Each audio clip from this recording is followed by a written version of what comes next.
to start this session, before Ross comes in, we're actually going to start with a video. The video features some funded projects through the Tackling Inequalities Fund, and we'll kick off now.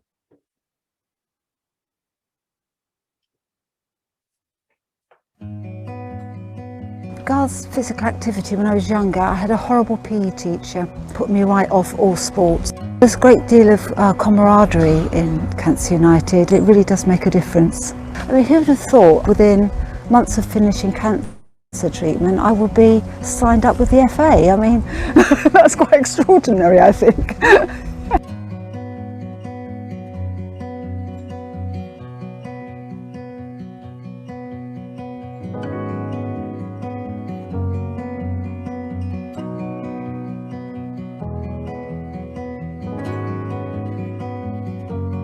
Cancer United is a really unique charity. The whole ethos of the charity is introducing members into sport and physical activity, because we know that that's very, very good for their recovery and prevention of breakouts. When people come to Cancer United, they have this lack of confidence of being able to do things, especially when they're going through cancer, and they've often got that fear of cancer coming back. So what we do, we unpick that to build up their confidence slowly and surely, to move them forwards. The opportunity for these members to go out on brand new bikes that we've just purchased is fantastic. It's going to give them a great opportunity to get out in that fresh air, of course, which is important. Social aspects of it, and also, again, the exercise part is crucial as well for them. I always find physical activity helps me de-stress very well. I want to keep fit and maintain my sporting activities as much as possible in parallel with going through the journey with cancer. Without the funding, this project wouldn't have got off the ground. It's been so important that we got it, and it was really incredible how the timing was just perfect. Yay!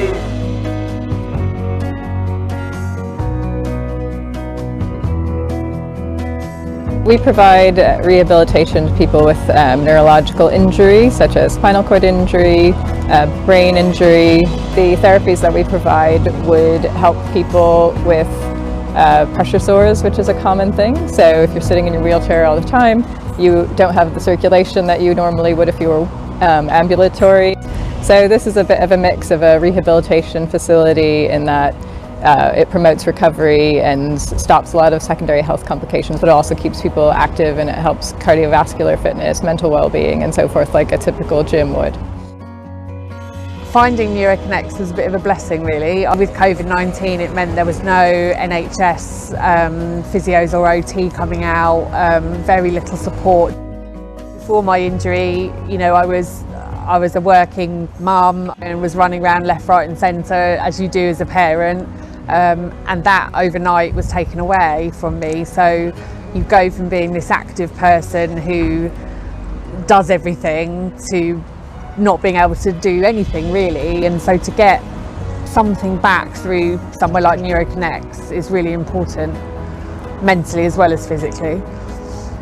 Everyone's been struggling financially, I think, during COVID crisis. That's a massive part of this. And getting funding for people to come for 6 sessions to really unlock any barriers in that sense is really important as well.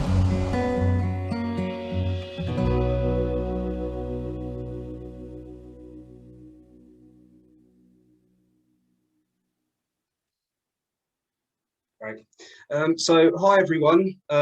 For those of you I haven't met before or haven't had a chance to talk to today, my name is Ross Joanidis. I'm one of the strategic relationship managers at Active Sussex, and along with my colleague Henry McLaughlin, we've been overseeing the Sport England Tackling Inequalities Fund over the last 9 to 10 months.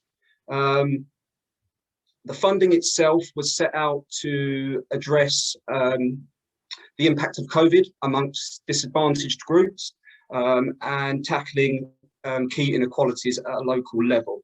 So hopefully that video there gave you a bit of an impression of some of the work that we've been doing with various delivery providers.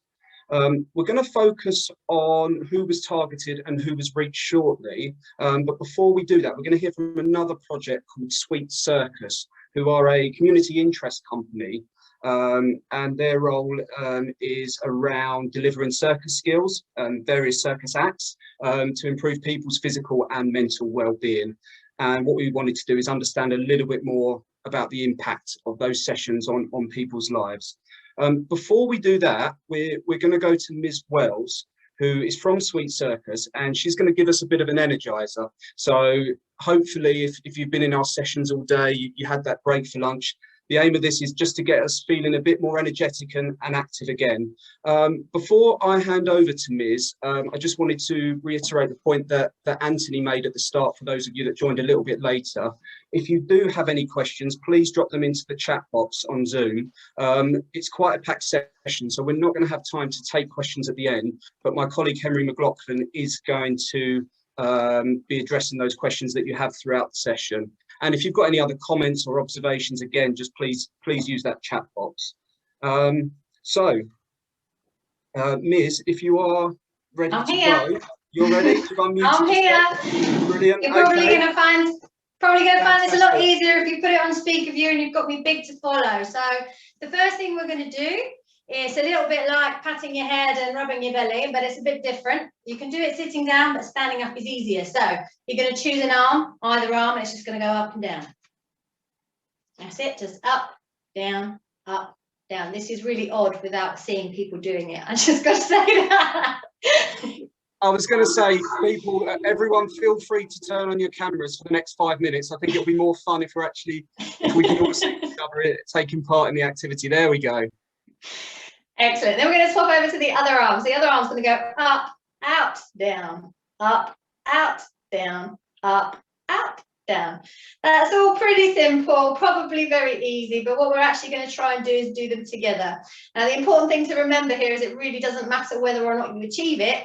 We're doing all the goodness just by trying to do it. So are you ready? Here we go. We're going to do it together. So we've got up and up, down and out, up and down and up, up and out, down and down.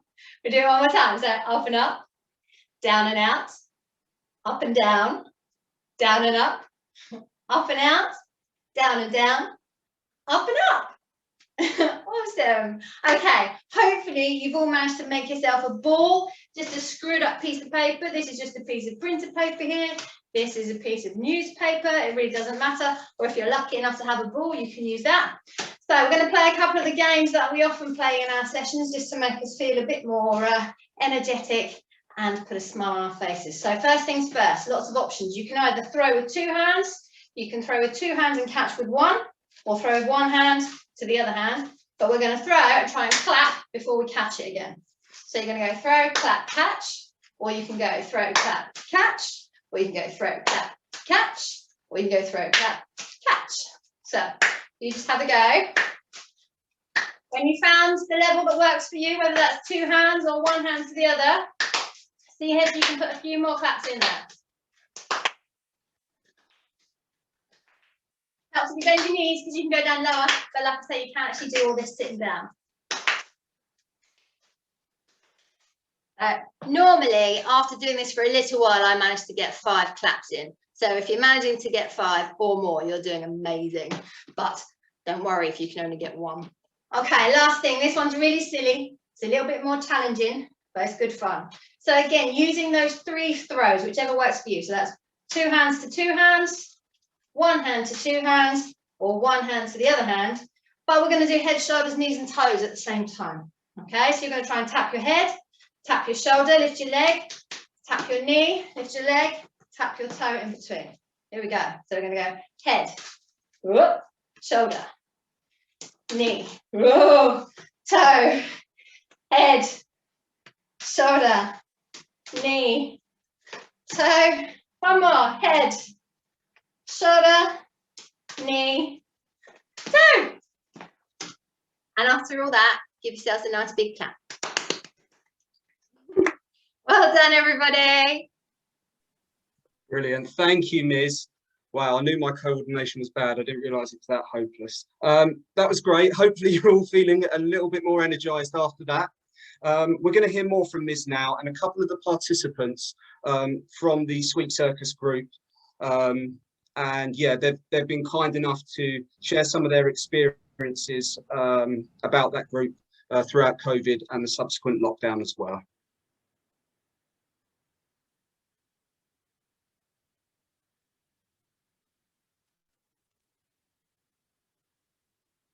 Normally, I commute, so I'm running to the station, hopping on a train, running up various hills and stairs, and you're quite active. You would be moving quickly for an hour or two every day. Whereas with the pandemic, when I haven't properly left my house except to go to grocery shopping or the doctors, I haven't really left my house for weeks.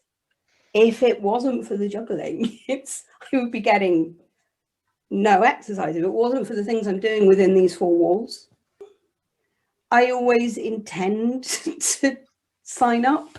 I used to fence when I was a lot younger, and I always mean to do that, but actually the practicalities of joining a fencing club and getting the gear set up and going and fencing with much younger people who are much faster, and yeah, it doesn't really appeal. It's not anymore. I've got too many creaky bits nowadays. So it's kind of taking part in activities with younger, faster people can be a thing that puts you off. Is there anything else that would stop you taking part? Yeah, I mean, I can get up in front of a class of students, but with that, I have a role to do. They don't expect me to be dynamic. They don't expect me to be anything other than someone who just comes and tells them stuff. If I was going into a class, I would be way more self-conscious. I know what my fitness levels are. I know what my abilities are, and you don't want people looking at you. I know the ridiculousness of taking part in Zoom classes where everyone is looking at everyone else. But yeah, you're at home. It's not as intimidating. It took me a couple of months to join in, but I was looking for something fun to do that would actually get me moving around and would get me doing something, but that would maybe be a springboard to something else. And yeah, I mean, it's completely a local thing. There was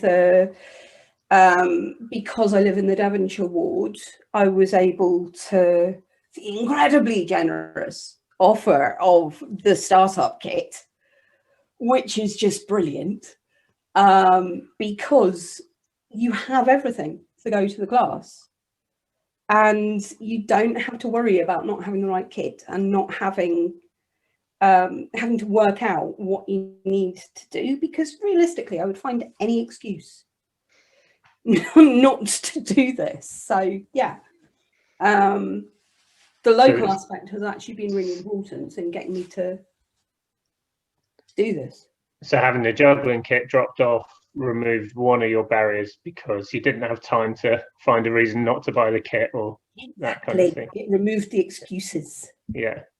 It took you a little while after that though, didn't it, before you actually braved the class? Yeah. Eventually it just made me feel too guilty. Okay, can you explain a little bit about that, Abigail? Well, what was your thought process? Well, basically, you have this incredibly colourful juggling kit sitting in the corner. It's sitting behind me at the moment because I just have it in a corner. And the ring is it's about that size and it's green and you cannot miss it. So every time you go into the room, it is a reminder of this thing you're not doing that you know would be fun and you know would be good for you. So eventually it guilted me into coming along to the Zoom classes, and they've been absolutely brilliant. There is a great joy in learning a skill that uses your brain. It improves your coordination. I was always told as a kid that I had absolutely zero coordination. I've attempted juggling at various times when I was younger and gave up really quickly because I always just thought I didn't have the coordination to do it. And as things started falling into place, Ms. is an absolutely brilliant teacher. So as things fall into place and it starts making sense, there is a real satisfaction in everything falling together and being able to do something. There's a very broad spectrum of circus skills, which is fantastic because it means that there is something for everybody. Obviously, the more athletic stuff like trapeze and stuff, which is my bag really, it's quite obvious. But with your ground skills, particularly your juggling and things like flower sticks and Diablo, they very much have much more of an appearance of a game. But as you progress, it's quite gentle, and it starts without you noticing. You'll realize that you're using your entire body. And in my sessions, I always put in something that's a very big movement as well, so really get the blood pumping around the body. But we do it because it's circus, and circus is silly. We'll just laugh, and then of course the laughter in itself promotes exercise because you're contracting lots of muscles to make that happen, and then the endorphins get going, and then you get a bit more energetic. And as your skill level increases, the things that you start to realize are possible for you to do suddenly require a lot more physical movement. But you're not thinking about that, you're just doing it because hang on a minute, I've got this, I can do this little 2-ball juggle, I might be able to do 3. So you put a third one, and now all of a sudden you've got to do exactly the same thing but a whole lot quicker. I post a lot of videos from our session, so I record little bits of our session and I put them out, and I think they're the most effective because people see real people doing it or not doing it and still enjoying it, rather than me and my boys like, juggling away and making it look easy. They see real people really joining in and having a good time. And I think that's been perhaps the most successful thing in terms of getting people to have a go. In general, for what we do is getting people to understand what circus is and that it is for them.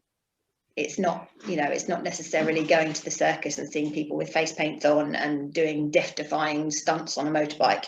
It's getting that across. It's perhaps more challenging during the pandemic because we're not out there doing it. We normally, throughout the summer, we don't stop. We're at festivals and events and all the stuff on the seafront. We're out there playing and getting people to come and join in and play with us. And then, the penny drops of like, oh, actually, this is something I can do. Getting that across. And I think that's probably the same with a lot of sports, is people think it's not for them, that they have to already have skills or already have fitness to get started, when you really don't. You just have to have a little bit of confidence in not taking yourself too seriously. And that's all you need to do circus. So there's a kinship and like virtual friendships, I suppose, that have built from it. And we celebrate each other as well. If someone's doing something that's like, oh, progress, we all kind of stop and look and see them doing it and celebrate with them. Juggling is so underrated in what it does. There are other a lot of circus skills do this, but juggling is so accessible. It's much easier to learn with a set of balls and the equipment, which is why we were really, keen on getting the equipment to people. But you can learn with some socks, you can learn with some oranges, and people do. You can take it anywhere. 3 balls takes up this much room in your bag. You can do it anywhere. You don't need much space. Okay, at first you might be knocking things around, but you don't actually need much space to juggle. So from the point of view of it being really accessible and easy to do, in that case of it is something you can engage with, is really good. But what it does for you physically, as I was saying earlier, it starts really gentle and it just starts as a bit of throw and catch, which isn't really seen as particularly active. But after like 10-20 minutes of doing juggling exercises, you've done a workout, and you probably don't notice. There are moments you notice for them getting you to throw it under your leg and catch it over your head and things like that. You notice for a few minutes, but actually you get really engaged in the challenge that you're doing. And it uses your whole body. People think it is just upper body, and it can be. If you're just standing there juggling, it is just upper body, but we do lots of stuff that involves our legs and involves our shoulders and makes us turn around and stuff like that as well. And then with your brain, it's really unique. You don't find it in many places other than circus skills, where you have to use your right and left brain at the same time in order to achieve the skill. And this only happens whilst you're learning. Once you've mastered a pattern, you then got to do another one to get the same benefit. But what that does is it fires synapses, new synapses, and strengthens old ones. So it future-proofs your brain, it improves your memory, and it improves your coordination, because the communication between your body and your brain has to get stronger in order to do it. And all of this releases endorphins and serotonin and dopamine, which make you feel good. So could there be anything better? I've got quite a few different things going on. So, I mean, I have ADHD, and that doesn't really affect my ability to be active. It makes me want to be more active. But I think that I have like epilepsy, so my seizures actually like really affect that quite a lot. So after, like, I'll have a seizure, and after that, it'll basically take me out of being able to do a lot of things for like a couple of days.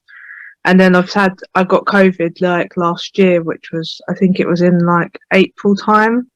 And that since then, I've not really fully like kind of come back from that.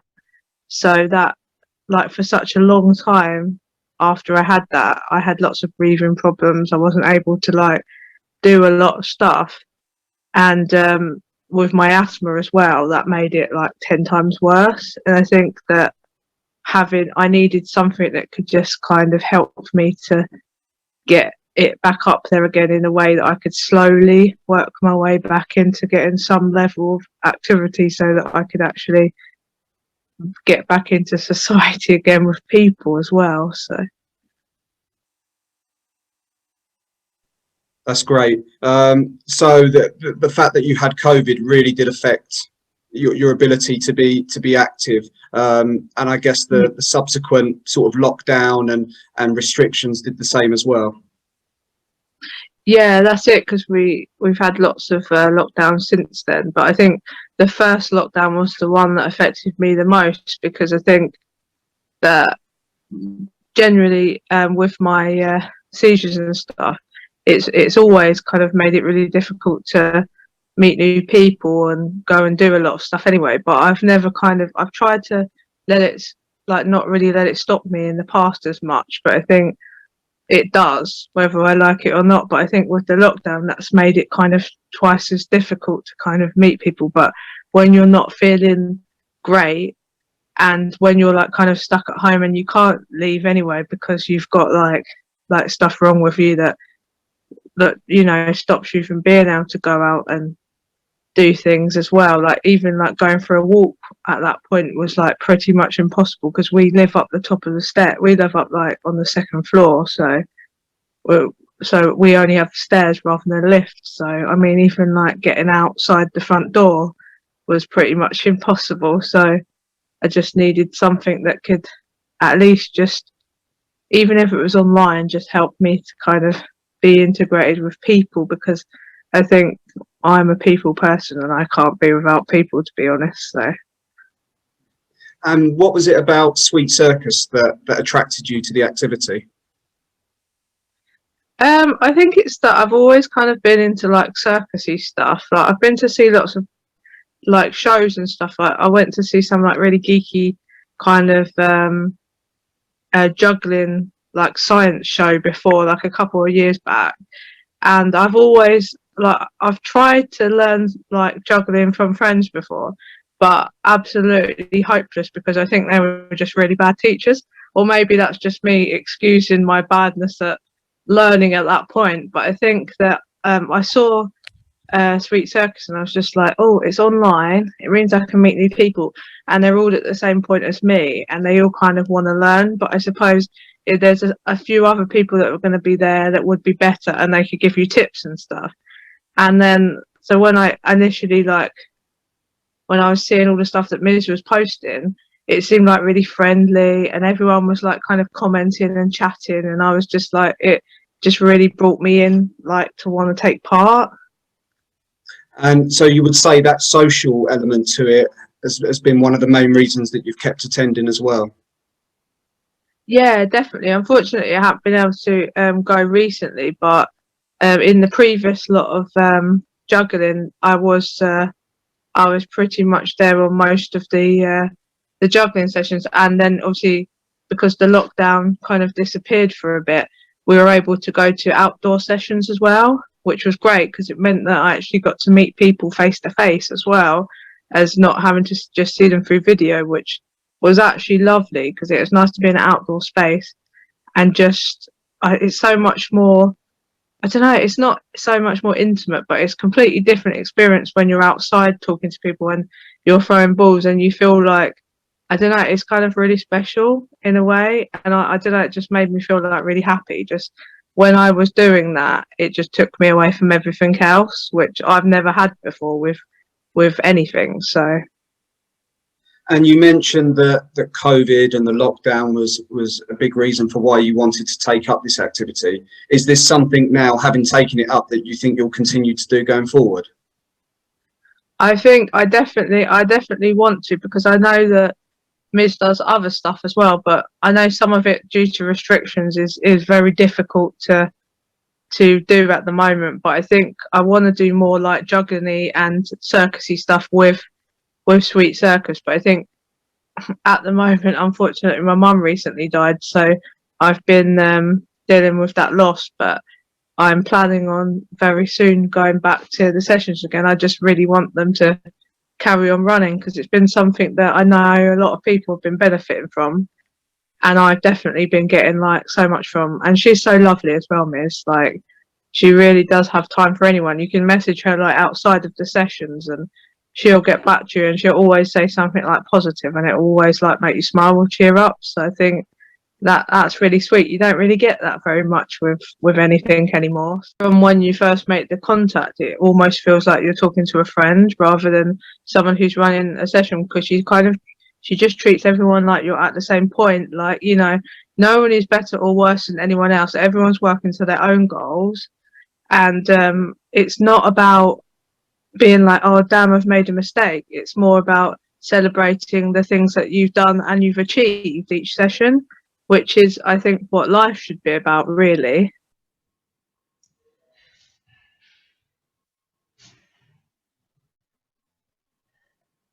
Great, and thanks again to Ms, Abby and Michelle for sharing their experiences. We really do appreciate it, and I think just learning more about the challenges they've gone through COVID and through lockdown, and how that particular physical activity group has been there to support people with a really fun and exciting group at what has been a really difficult time in everyone's life. So what we're going to do now is give you a little bit more information about who we targeted and who we actually reached.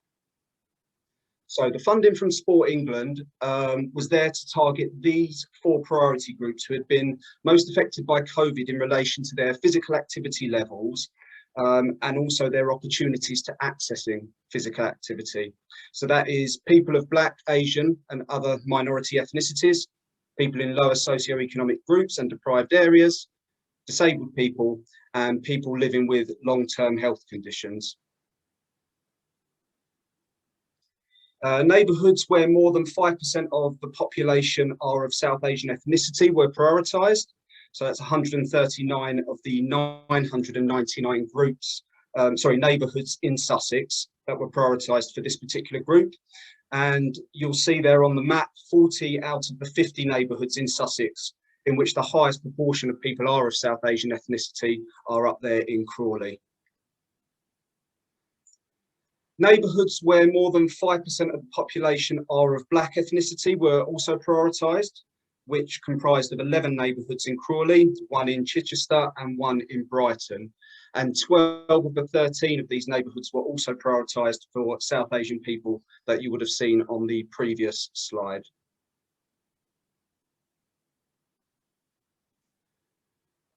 Reaching people living in areas within the 25 most deprived in England were also a priority for this fund in Sussex.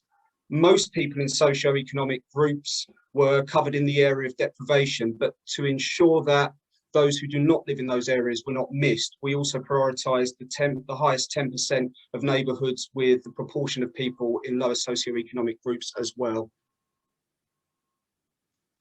For disabled people and people living with long-term health conditions combined, there were these priority areas tended to be most represented along the coastal strip, as well as some pockets inland. This is because impairments tend to increase with age, as well as deprivation. And as we all know, Sussex has many areas with people that are of older age.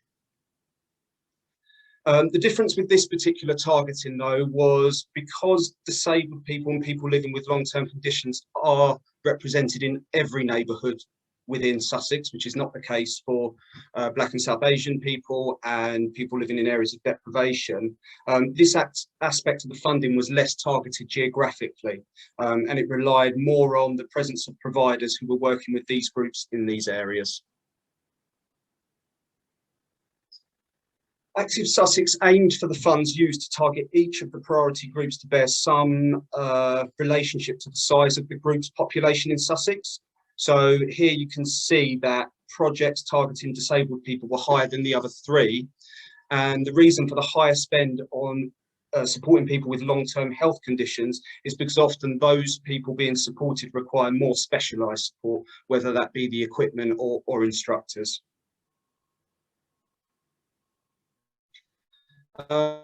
Who's being reached? It was notable that those providers not targeting specific ethnicities do not tend to recruit many non-white British participants, which indicate that activities must be targeted, they must be proactive and really deliberate if they want to engage Black and South Asian people. So the projects that we've funded who are targeting Black and South Asian people, in terms of the responses we've had up to now, are doing that superbly. But it was just interesting to note that those not prioritising don't tend to get those people. So if we want to engage those groups, it's not just a case of running sessions and saying, if you really want to engage that particular group, it needs to be targeted. From our findings so far, it was also encouraging to see that most providers targeting people in deprived areas or lower socioeconomic groups were successful in doing so. 2 questions were asked to participants on the economic impact of the pandemic on their lives. And by this measure, we could see that several of the providers have engaged participants who have experienced some economic hardship through COVID. Most providers have engaged disabled people or people with long-term health conditions, and some have almost exclusively engaged people with disabilities and long-term health conditions. So that is just a very small part of this. All these surveys and interviews were carried out up until December of last year. And naturally, with the lockdown since then, we haven't been able to gather any extra surveys since then. But obviously, it's going to be something that we're looking to do going forward in terms of painting that local picture and looking at the impact of the funding.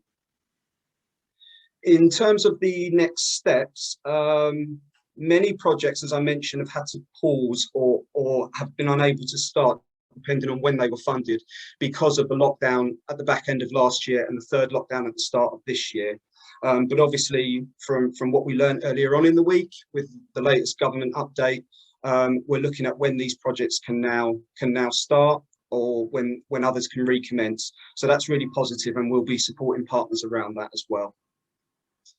We're also really pleased to say that we've been successful in applying for phase 3 of this funding from Sport England, with the same 4 priority audiences, to be targeted across Sussex. So again, it's about us working with those local partners, those local strategic partners, those local community groups, those local delivery providers, to ensure who is best placed to target these groups and really address these communities where the inequalities exist the most. We also want to look at continuing to support partners to ensure activity for these groups is sustainable beyond the funding that we've offered up to now.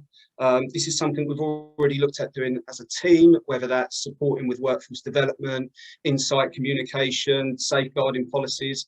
And we've also made a commitment to supporting partners to work more collaboratively as well, to ensure that these communities do have access to activity beyond the funding. And again, as I say, this is something that's already started to happen. As I say, that is very much just scratching the surface in terms of the approach to tackling inequalities, and you're very welcome to contact me anytime regarding more information on that. What we're going to do now is look a little bit more at the impact of this funding. So we've got another group called Hailsham Active, again, who have sat through some interviews with us. Hailsham Active are an organisation who focus on physical activity, health, and are very much centred around community. And so we're gonna hear now from the instructor Andrea, Steve, who runs Hailsham Active, and one of the participants there as well. And again, we just really appreciate the opportunity to listen to them and find out what have been the successes and challenges of this over the past year.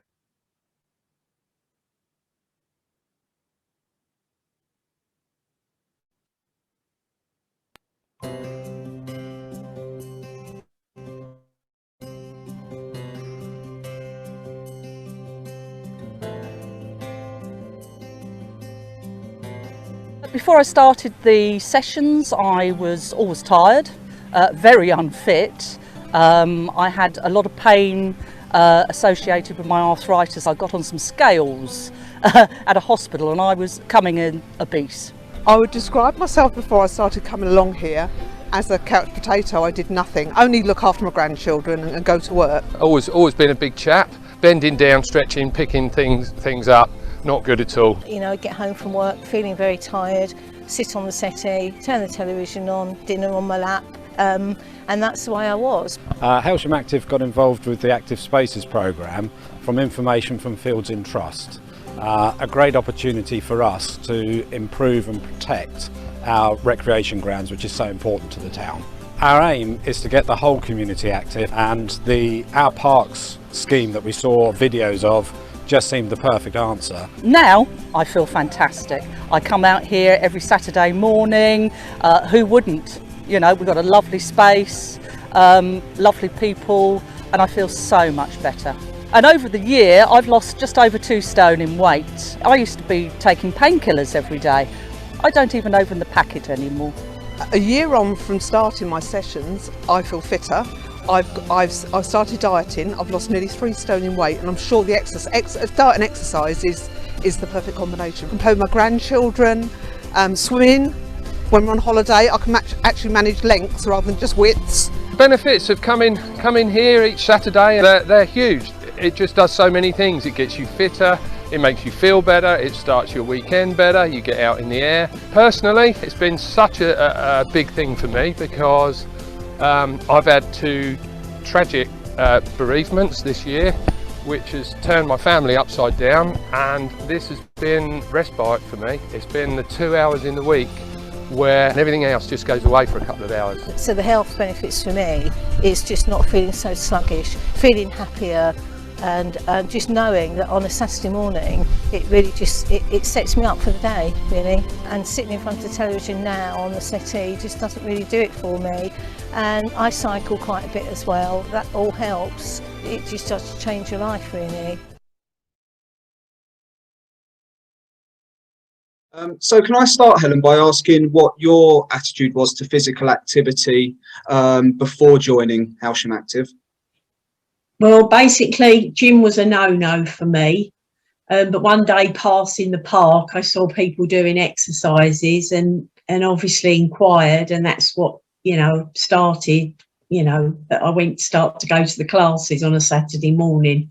I get a lift to work, but I have to walk home, and I do walk my dog twice a day. So I'm kind of a walker, but not really exercise. So obviously doing the class was, you know, really good. What attracted me was I loved that it was out in the open, in the park. You know, Andrea's a fabulous teacher. You can, you know, do things fast, or, you know, or she said she used to say to you, has anyone got any back issues or leg issues, when she was doing the exercises, which was really good, and showed them an alternative. So it was really good that it was across, and she said, and do as, you know, you don't have to be fast or whatever. You done it at your own pace, which is lovely. So you didn't feel like, oh, I'm not keeping up with, you know, the person next to you. So it was really nice. I think it's because she's so friendly, and, you know, she treats, obviously someone's got a back injury, or, you know, she treats everybody differently and just helps people individually if they were struggling or they couldn't do the exercise. You know, it's her manner. She's really nice and friendly, and, you know, and you could go to her if, you know, to chat to, and she would explain things. First of all, when it started in the park, I think people were quite happy, like that you were out in the open and you weren't in a gym or a closed place, and you can come, you know, each week, or you can come once a month, you know, flexible, you can come when you liked. So I think that's what people like. It was lovely because you got to see familiar faces and the same people went each week. So you kind of made new friends in a sense, which was lovely. And we also joined 1U, and we did actually go to the gym for a short period of time, but obviously because of COVID it got stopped. But so yeah, it got me a bit more adventurous to be a bit more healthy and think about, you know, your health and what you're eating and things like that. So yes, it did lead to, you know, thinking about a healthier lifestyle. So when Andrea joined, we got free sessions for, I think, the first year, paid for by Fields in Trust, and we just had an hour's exercise sessions, which soon became 2 or 3 exercise sessions in the park because the demand was there. The average age, funny enough, is probably about 50 to 60-year-old, I would say. I mean, Andrea might confirm that, but it's all ages. So we have from grandchildren, from 6-year-olds can turn up, and our oldest member, who turns up fairly regular, is 84. And it's just a very enjoyable, essential exercise class, and Andrea does a great job changing the exercise to adapt to different people and different speeds, but it's fun. We started off promoting through leaflets, and I also made an account for my fitness stuff, exercise on social media and advertising there, putting up pictures about sessions, videos, and promoting that way. Actually, the atmosphere what we created is quite attractive. Who is coming once, they telling everyone to come, so that's really positive. And people like coming back, even if someone can't come regularly, you know, whenever they can, they come and might bringing others, or lots of time happening that they got visitors like parents, whatever, other family or friends, and they just don't want to skip a session, and they bring them. And after some of them, if live close, might they become regular. You can come all of your shape, size, whatever you are. You just come and can have a gentle exercise, so they don't scared away of robust exercise routine or socializing, friends, all these words in it. So actually it's not just for exercise, it's rather called physical activity, which supports the mental health and physical health as well. Personally, my approach, because I have caring background, I think I got a bit deeper understand for older population, how they would like to exercise and what they like, which way. That's why I'm planning especially in the beginning when we weren't limited with equipment. So I planned more fun gaming activity, which also can be done by everyone. So actually, if they thinking, oh, it's not for me, if they try out this session, they will realize it's for everyone actually. So that's the good of it, that making accessible for everyone, doesn't matter their age or level, moving level, ability, how they can move. And I think is a big attractive part from the session that they can be involved. So they don't feel like I also working for a gym and lots of people, especially older ones, like around 50 plus, they coming and feel intimidating around. That they feel, oh, I can't really part of it. I would like to move, but they don't feel good in that environment. And how we do that way is open for everyone, and they don't feel that they shouldn't come here because it's not for them. Actually, yes, you know, as you get older, all bits and pieces start painful, not moving properly, or they got difficulties going down on the ground, or they can't do certain speed, whatever. And I always modify exercises to them. Actually, I'm always starting from myself. Unfortunately, got lots of things going on, and I know how they could feel if they can't do any exercise, and also modify everything for their needs. First of all, people who go to gyms have often come to us, and actually, as Andrea says, they feel much less intimidated if they go to a gym and they're a bit overweight, a bit older. Certainly, you've got the people at gyms who are very serious, and it can put people off. So we very much attract people longer term who try us and think, oh yeah, this is really nice, and the environment that Andrea sets is great. And I can't emphasize enough again the game. So though we do the exercises, when we were allowed, so a couple of years ago, Andrew on the outside sessions would add some games in it. So she mixes people around, so there's that social interaction, and she also adds a little silly games, if you like, just passing the ball and the team going up and down a line just to try and beat the other team, like you are at primary school. And that's the nearest I can address it. And the beautiful thing is that most of us are still primary school kids at heart, and we still remember the fun. And that's what she introduces to the activity. So it's not, you're exercising, you're having fun, and she's attracting all age groups. It is hard. The things that are hard are getting people there in the first place. You usually need to try and get someone to bring a friend. That's key. So they'll come the 2 or 3 times. If you can get people 2 or 3 times, they will come. And also the low cost aspect. So we make it either free, or we suggest like £3, just as a voluntary contribution. We don't tie fees. We just, if we can get 15 or 20 people, that covers the cost of the hire of the hall and that sort of thing. We're not there to make money, so we're not a profit-making organisation.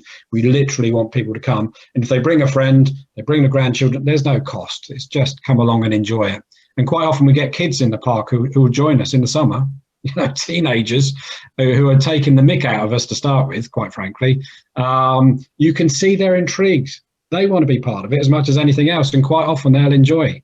Particularly if you do the boxercise stuff, it is great, but we have to expand it more. It's really strange to everyone going online, including myself, to give us sessions. Actually, is no interaction or very limited through text or a couple words in the beginning and after the Zoom session, doing Facebook, Zoom, and uploading the live session on YouTube. Actually, need to think a lot who can do it and what sort of area they can reach. Like someone, they can do Zoom, can do Facebook. but they can do YouTube. And also with the devices, what they got, they need to consider. So some of them they can't see because they just have like smartphone, and I'm really small to follow. So actually that's part where I need to be instruct with the sound, not just showing what to do. Also talking about my feelings, how I feel to start doing the exercise. And you know, next time might I see, all right, she or he now joining now, so might it was a good to tell a few words about my feelings, and because they feel the same. Don't feel like it, I just, what a hassle, just do it, I don't have space at home, and all these things. I try to, because I also in the same shoes actually, and I say, all right, push your table a bit away, or if you got something just next to you, just step a bit further so you can have space to reach out, and that sort of things. It's trying to overcome the fears. So we need more leaflet dropping. We probably need to change the message a little bit, just try different areas of marketing. But I think leaflets are key to get into people's doors. And ideally, you want to knock the door, but you're not really allowed to do that these days. But that if you can explain to people what it is, people like it. You need someone to support. So you've got your trainer like Andrea, then you need someone in the town who's absolutely passionate about improving the health and fitness. Whether that's from a council, because I know Cornwall did a similar thing, to keep it running through, and then to think through how you self-fund it. It's very low cost, but covers the cost of someone like Andrea. That's critical. If you can do that, because they can't operate. Andrea can't come over here for free. He's got young kids and all the rest of it. So we have to be realistic, but there's definitely a demand, but you have to keep going with it. You definitely have to, it's not something you can stop and say, that's it. We have to keep building.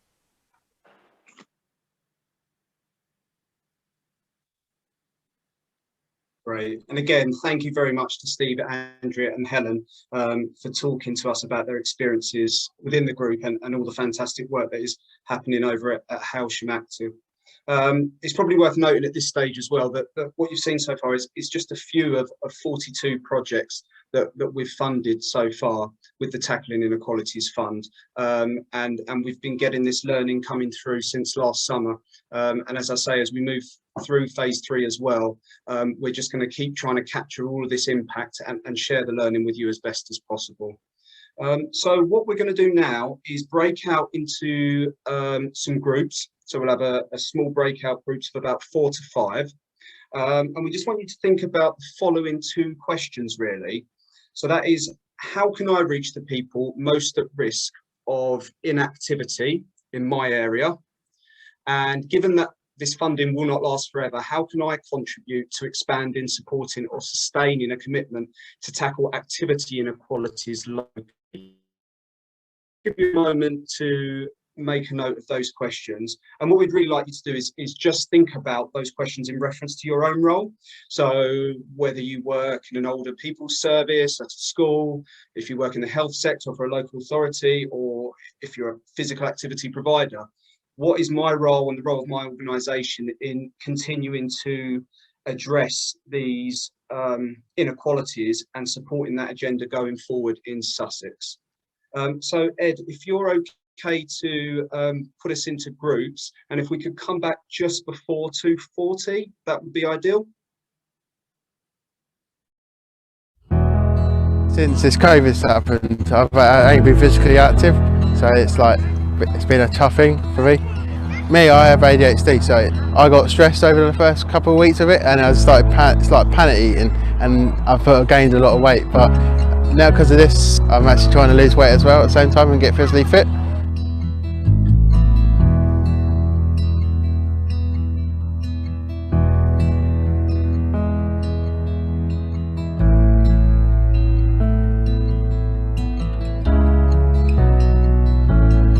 VYD's been going for 2 years. Career is Deprivation in Brighton and Hove. We work in Moulsecoombe and Whitehall predominantly in Brighton. So my sort of mission is to try and make football accessible but use it in ways that are more innovative, and so people are keen to carry on once they're at the courses that we run have run their course.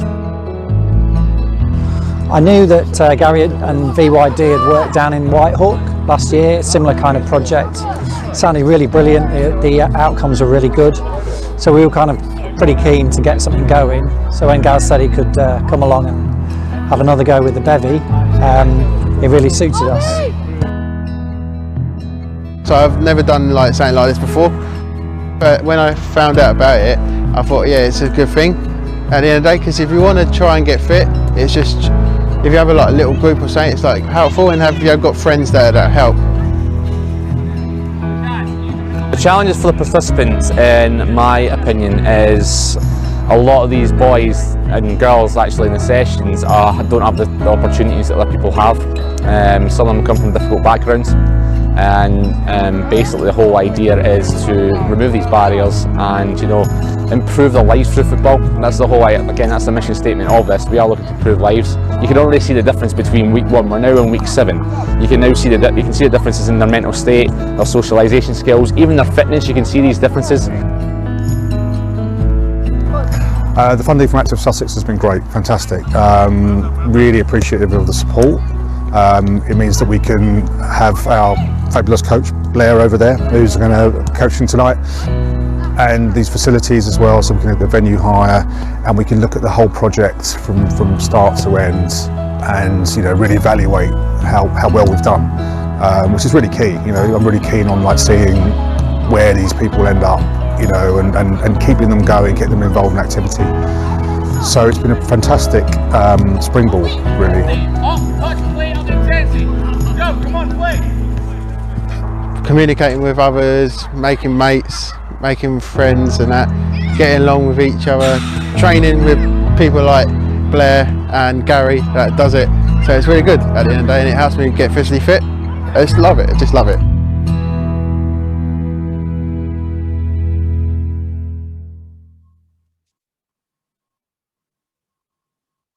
Right, so I hope you found the opportunity to discuss those questions with partners in your group, and have something to take away and think about. I hope you also enjoyed that final video there, which showed an organisation called VYD, who have done a fantastic job at engaging people from lower socioeconomic groups in areas of deprivation within East Brighton. We're very nearly out of time, so we're going to bring the session to a close in a moment. If you would like any more information on the funding or any of the projects that have been funded up to now, those are my contact details. I think Henry has put them in the Zoom chat box as well. We've also included Andy Wright, who works with children and young people at Active Sussex. So if there are potential work around tackling inequalities with children and young people, feel free to contact him as well. And if there are any questions that were asked in the chat today that we haven't had an opportunity to get to answer, we will be taking them away, and we're very happy to come back and respond to those questions. And equally, if you think of anything after the session comes to a close that you want to ask us about, or any inquiries, please just contact us anytime. There'll also be a feedback survey going around, circulating after the event. So if you could fill that out, it would be very much appreciated. This is an important ongoing piece of work for us. So understanding how we can best share that with you going forward is really key to our work. I just want to say thank you again to all of those who were involved in the session today, all of those that were involved in the case studies and the interviews. Thanks very much to the team at Active Sussex as well, who have supported this work over the past 10 months, and particularly to Henry and Carrie, who did a fantastic job on editing all those case studies and doing all the recordings for the interviews as well. And I just want to say a big thank you to you as well for being part of this. 1 year on, it still feels quite strange doing it this way. And I do appreciate that we have a lot of these going on. So we are grateful for your time today and your involvement in the session. So I hope you enjoyed it. I hope there's some stuff to go away and think about, how we can all address inequalities across Sussex together. And I'm going to let you go now and enjoy the rest of your day. Thanks very much.